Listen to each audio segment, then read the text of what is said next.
one last fight. Hey, welcome back to Screen Crush. I'm Ryan Airy, and this is all the Easter eggs, references, and little things you might have missed in the second trailer for Secret Invasion. Let's do this. So there's a solid chance we'll only be getting 2 Marvel series this year, Secret Invasion and Loki, and these will potentially be the 2 most important series of this entire phase, with Loki moving forward the multiverse saga, and Secret Invasion is going to completely rewrite the balance of power in the MCU, in a real way, not in the Rock and the DCEU kind of way. So I think this show is going to pick up right where Wakanda Forever left off and set up Phase 5 for the Thunderbolts and Captain America New World Order. In the same way that the Winter Soldier completely changed the fabric of the MCU, this show is going to change the status of superheroes on Earth, and I'll explain how a little bit later. A little later, I'm also going to talk about the history of Secret Invasion from the comics and how the MCU is now in a similar place, and the whole universe is ready for a game changer. I am very excited about this show, so let's get into the breakdown. So we begin with Nick Fury walking in the woods toward a chain link fence with barbed wire lining the top, but notice that the gate's open and there's also an empty guard station. There are radiation signs on either side. Now, the font on the signs looks blurry to me. They don't quite look like the standard Western alphabet. So if I had to guess, and that's why I'm here, I would say that this looks like it's written in Russian. Now, later in the trailer, we do see an abandoned power plant that is overgrown with a forest. This looks a lot like modern day Chernobyl after the disaster at that nuclear plant in the 1980s. So I'm guessing that this plant is either Chernobyl or another power plant that has been abandoned. It might also be in the UK. It's kind of hard to read this writing. This also appears to be the same forest that has Nick Fury's grave and the crypt that we see at the end of the trailer. It's a pretty good place to stash your gear after faking your own death. No one's going to come along in a radiation zone to dig up your coffin. But more on that in a minute. Now, in the comics, Chernobyl is also the site of a vampire kingdom led by Dracula. I doubt if they're going to do that in this show, but Blade did go to Russia. So hell, you never know, right? Yeah, what's Nick Fury been up to anyways? I thought he was a Skrull. Okay, so just a quick catch up on where Nick Fury is at this point. Remember, he initially began his career by helping Captain Marvel stop a Kree invasion, and then helping Skrull refugees find a home in space. These Skrulls were led by Ben Mendelsohn's Talos, and they were friendly and grateful to the people of Earth. But in this show, there is some other faction of Skrulls that is trying to conquer Earth. Now, following the fall of S.H.I.E.L.D., Nick Fury faked his death and went on the run. Anybody ask for me, tell them they can find me right here. This is not the same grave we saw in this trailer, by the way, but more on that later. So at some point between Winter Soldier and Spider-Man Far From Home, Talos took Fury's place, keeping an eye on the happenings of Earth. I've speculated in the past that Fury's appearance on Agents of S.H.I.E.L.D. was the last time we saw human Fury on Earth, because he's eating diagonal bread in Age of Ultron. A toast is cut diagonally, I can't eat it. But really, when we see him on vacation, he could have been with the Skrulls for weeks or for years. Hey, what is that you're drinking there? Is it for puppies? What, this? This is my daily dietary supplement called AG1. They're the sponsor of this video. So I've been drinking AG1 for about a year now, and it has vastly improved my day-to-day life. What is it? Won't you tell us? Well, this is a nutritional drink with all the vitamins and minerals that I need to get throughout the entire day. It has 75 different ingredients, including vitamins, minerals, superfoods, probiotics, and adaptogens. For me, I use it for 2 things. 1, it gives me energy. Like a cup of coffee? No, this is more of a sustained energy throughout the entire day, which helps me stay focused. I get more done, I'm not stressed about work, I sleep better. It's all around an easy way to improve your daily life. Or what's the second thing you use it for? Exercise. So for workout recovery, this is the best nutritional drink I've ever tried. I recover faster, and the high magnesium cuts down on my muscle soreness. It's also very easy to use. You have 1 scoop, 8 ounces of water, and that's all you need for the day, every day. I also add some of this vitamin D supplement, which helps support your immune system. Say, that is easy. Sure is, buddy. So if you sign up with the link in the description, you get a free 1-year supply of the immune-supporting vitamin D3 plus K2, and you also get 5 travel packs with your first purchase. Just click the link in the description to get started with your first purchase of AG1. Now back to what I was saying. The first shot is of Fury arriving on Earth with a ship landing via a beam of light. When Fury first appears, he's just this blurry silhouette. This calls to mind the aliens in Close Encounters of the Third Kind, but also, Fury being hard to make out is highlighting how little we know. This may or may not be Fury. It's hard to tell, and the entire point of this show is that we cannot trust our own eyes, and that we don't even know who we can trust. There's also an interesting timeline detail in the trailer. For all the shots that appear to be Fury when he's just arrived on Earth, he's wearing like a thicker, kind of a more worn coat. And then later we see him swap the coat out for something more slick like he wore in the Avengers, making me think that this is an easy way to tell which scenes come earlier or later in the series. Then we hear Talos narrate. Since you've been gone, things have gotten much worse. So if Talos is talking about the evil Skrulls, then this is really telling us something. This means that the bad guy Skrulls have been around for years, and that Fury and Talos have been fighting a shadow war against them for a long time. We see Fury in his ratty coat getting debriefed by Talos in a broken down building. Then we go to the Kremlin in Red Square. Now this is where the first Skrull attack appears to happen. We see Kingsley Ben-Adir's character Graphic touching off the blast. Now we don't know for sure if this actually is Graphic or simply another Skrull choosing to look like him. Later in the trailer we do see several Skrulls wearing the same face, so they could just all be using this same guy's face when they're committing crimes. That way the authorities can only ever pin it on one man. He's attacking a festival in Red Square. Notice all the banners and food trucks all around. I'm betting that this is the inciting incident that brings Fury back to Earth. He visits the Russian power plant to get his stuff, and then in the last trailer we saw him meeting with Maria Hill in a Russian bar where she said, I have called for your help plenty of other times, and you've been pretty content to let those calls go straight to voicemail. Here we see Maria Hill at the bombing, so she would call Fury afterwards. Hey, wait, are you sure that's Maria Hill? What do you mean? Well, she could be like a Skrull, right? Like she could have been a Skrull since the Avengers. Wow, good theory. So she earned the trust of Nick Fury, was placed in a high-level position with S.H.I.E.L.D., and then again with Tony Stark. She was basically an informal advisor to the Avengers at the peak of their powers. She even seemed to be very resistant to the idea of the Avengers even being formed. You thought they were a threat. I thought they were a joke. Nick Fury only ever saw them as the Avengers. Maybe because she didn't want there to be an organized superhuman resistance to a Skrull takeover. Now that's the fun part of this show and of the original Secret Invasion comics. We just don't know who to trust. We hear a ticking clock. As we go to London, the last place on Earth where we saw Talos posing as Fury. Now the clock tick is probably from the office of Olivia Colman's character Sonya Falsworth. She is part of MI13, that's the UK's answer to S.H.I.E.L.D. Falsworth, that name sounds familiar. Well, maybe you're thinking of Jack Montgomery Falsworth, aka Union Jack, who was one of Steve Rogers' Howling Commandos in the first Avenger. Olivia Colman's character is his granddaughter. Oh, that's cool. Yes, and it's also similar to Trip on Agents of S.H.I.E.L.D., who was the grandson of Gabe Jones, and how Jim Morita was the grandfather of Peter's high school principal in Homecoming. Anyways, in the previous trailer, we saw lots of clocks in Falsworth's office, each of them telling a different time. The subtext here being that looking at the face of a clock doesn't tell you the true time, just as looking at the face of a person doesn't tell you who they really are. Because they could be a Skrull. Exactly. She says, You're in no shape for this fight that lies before us, old friend. And as she says this, we kind of see Fury limp along, really showing his age. Next, we see Talos lunging at Gravik at an event. We pointed this out in our last breakdown video, but notice how this takes place at an event for the London Portrait Gallery, essentially a gallery of faces. And these faces are all of important political figures, similar to how I'm sure the Skrulls will have infiltrated the political power structures of Earth. Then we see Fury and Coleman at his grave in the woods. Notice that he is wearing his new coat. So maybe the power plant is in the UK and not in Russia. I will concede that one. Well done. Now the tombstone is not the same one that we saw in The Winter Soldier, which was an Easter egg from Pulp Fiction. Ezekiel 25:17.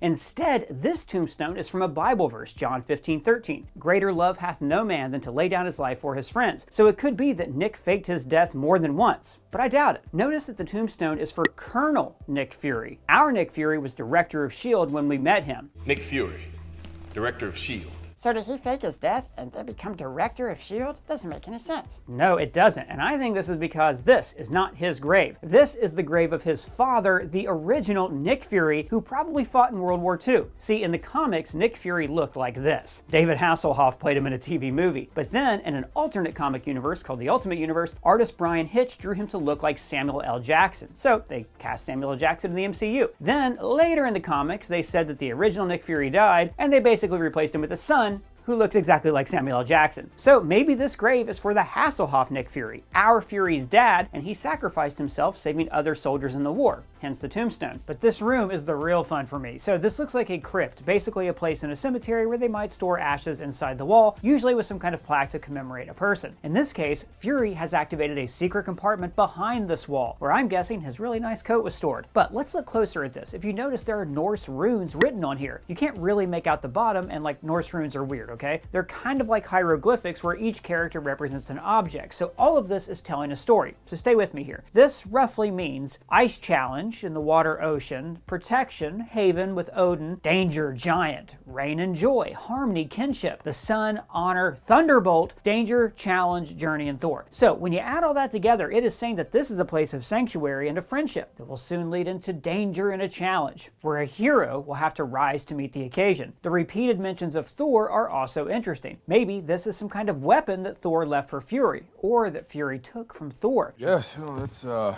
very, very interesting theory. Maybe this is hiding an actual piece of Asgardian technology, like the piece of the Destroyer, the one that they used to make Coulson's gun in the Avengers. Or there could be any amount of alien or Asgardian tech left over from centuries ago. So literally, this is Fury's most safe house, his sanctuary, where he kept his gear in case he could not trust anyone else, like during Secret Invasion. So let's say that Fury's had this for a while, like pre-Iron Man. Then maybe he chose Norse writing on the plaque as a kind of homage to the Tesseract's original hiding spot, in the tomb behind Ysidril. The lines even converge much like Ysidril the World Tree, only there are just 7 worlds. Maybe this is because at this point Asgard has been destroyed and the wolf in the center circle represents Earth. Wait, is that a wolf? Well, it might not be. One of our researchers, Ethan Ing, Hey Screen Crush fans, has a theory that this could be a boar. Notice this does look like tusks on the side. In Norse mythology, the gods Freya and Frey rode the boar into battle like Fury is preparing to do here. Or if this is a wolf, it could also be Fenris, Hela's wolf from Ragnarok. And there are several runes on the bottom that reference Tyr, the one-handed god that sacrificed his hand to Fenrir, the wolf god destined to kill Odin at Ragnarok, just as Fury is now entering his own personal Ragnarok. But one of our editors, Brianna McLarty,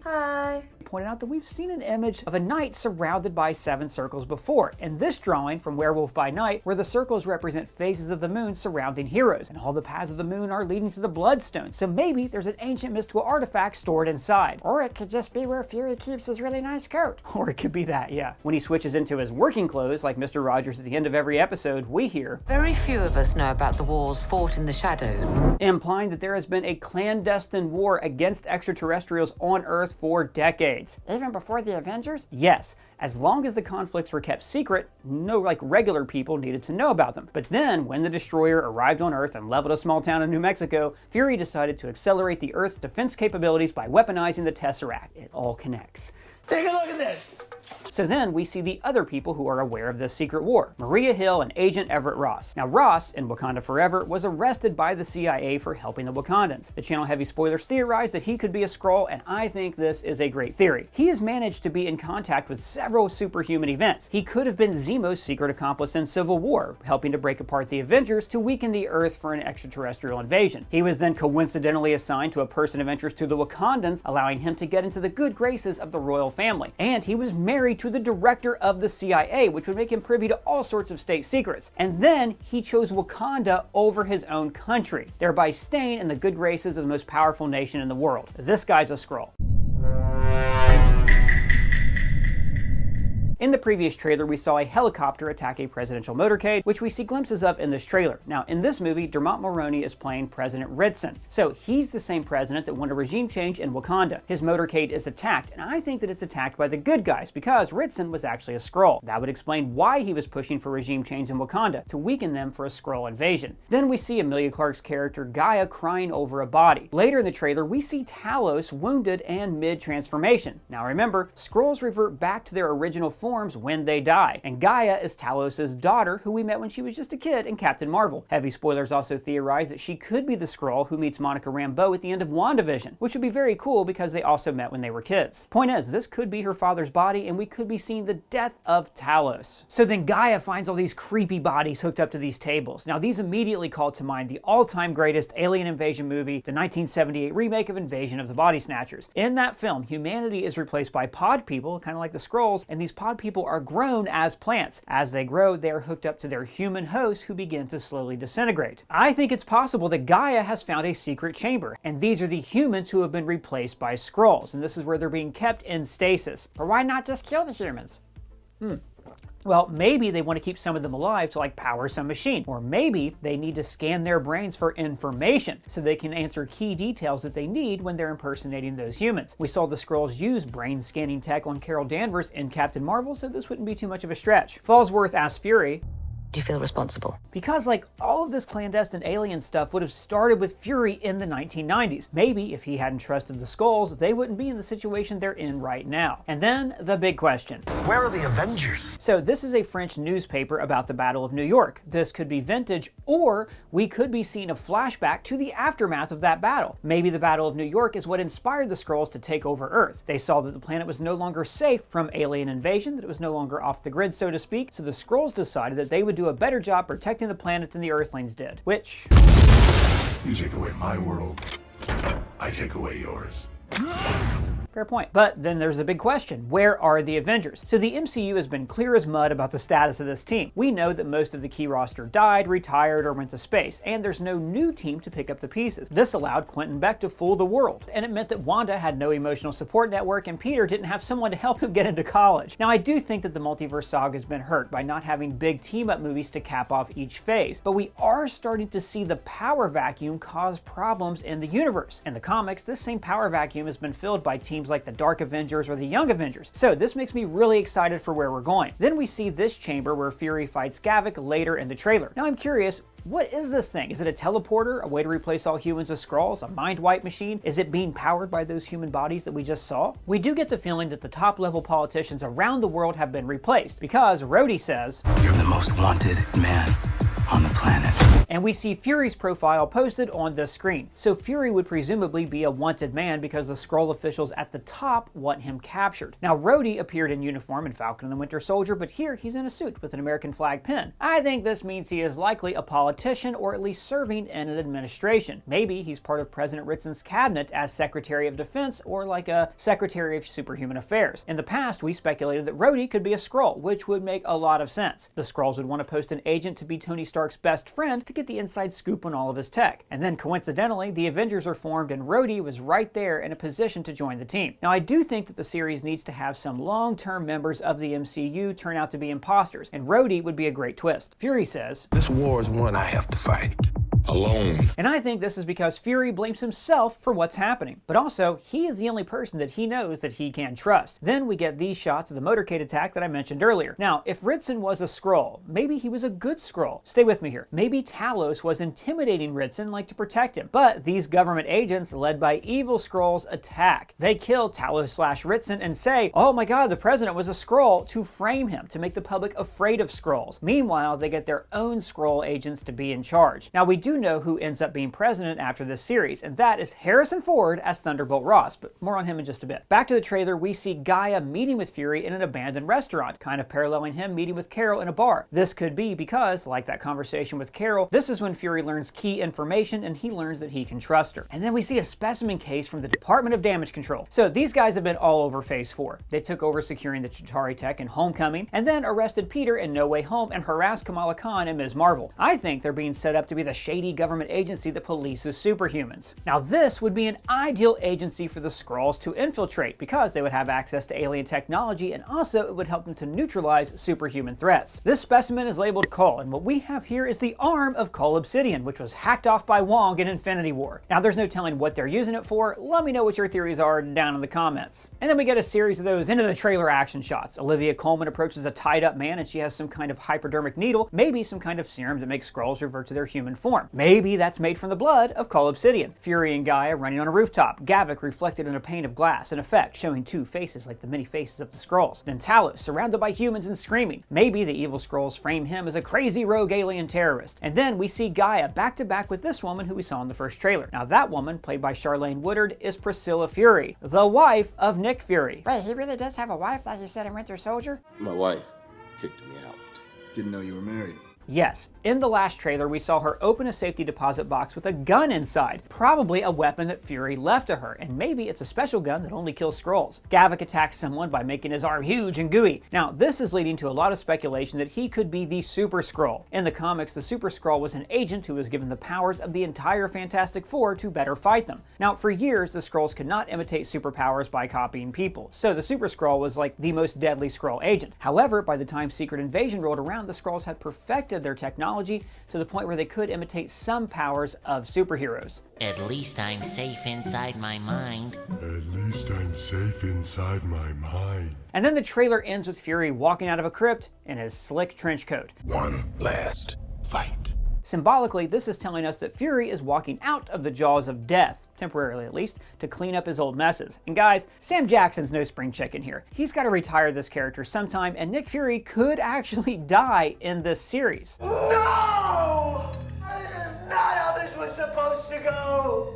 So let's talk about how this sets up what's coming up in Phase 5 and 6. I think this series is going to have major repercussions for the MCU. The comic book Secret Invasion was a huge crossover and a really great read. It came just after Civil War, when the heroes were divided, half of them were in jail, Steve Rogers was assassinated, and Tony Stark was running S.H.I.E.L.D. The Skrulls are mostly evil in the comics, and they invaded Earth in retaliation for the Illuminati attacking their world. Long story. The point is, their secret invasion almost succeeded, but Norman Osborn, this guy, You know how much I sacrificed? saved the day by flat out murdering the Skrull leader. Afterwards, he was made head of S.H.I.E.L.D. and formed his own team of evil Avengers. This was a great time in the comics. I highly recommend you read them. Now, we are seeing a similar situation in the MCU. The Avengers are gone. The heroes are fractured. The Earth needs organized protection. And after the snap, people went missing, and the Skrulls took advantage, replacing key people who were blipped. And now the world's governments are even more paranoid because of Wakanda flexing its muscles on the world stage. So I think that the Skrulls, like in the comics, will almost succeed. They will eliminate the president, maybe even the vice president, speaker of the House, and the president pro tempore of the Senate, and that would mean that the next in line would be the Secretary of State. Last time we checked, that was Thaddeus Thunderbolt Ross. Now there's rumors that in Phase 5, Ross is going to be the president of the MCU, and look, you don't cast Harrison Ford to have him show up just to be little superheroes for being irresponsible. Ross is going to have a major role in these movies, and like in the comics, maybe he'll become Red Hulk, I hope. But I think that Ross will definitely become president and finally crack down on superhumans once and for all. He'll use the Thunderbolts, which are named after him, to subdue threats before they start. And Captain America: New World Order is going to be about Sam navigating this new harsh global landscape. That movie is also featuring the return of Ross-adjacent characters like Samuel Stearns as the leader and Liv Tyler as Betsy Ross, Thunderbolt Ross's daughter. So I think that we will look back at this series and say that was when it all started to fall apart. The heroes on Earth were unprepared to deal with Kang or with the leader because of Secret Invasion. And just a reminder, guys, try out AG1 with the link down in the description below. But what did you think of the trailer? What are your theories? Who is a Skrull? Let me know in the comments below or at me on Twitter. And if it's your first time here, please subscribe, smash that bell for alerts. For Screen Crush, I'm Ryan Airy.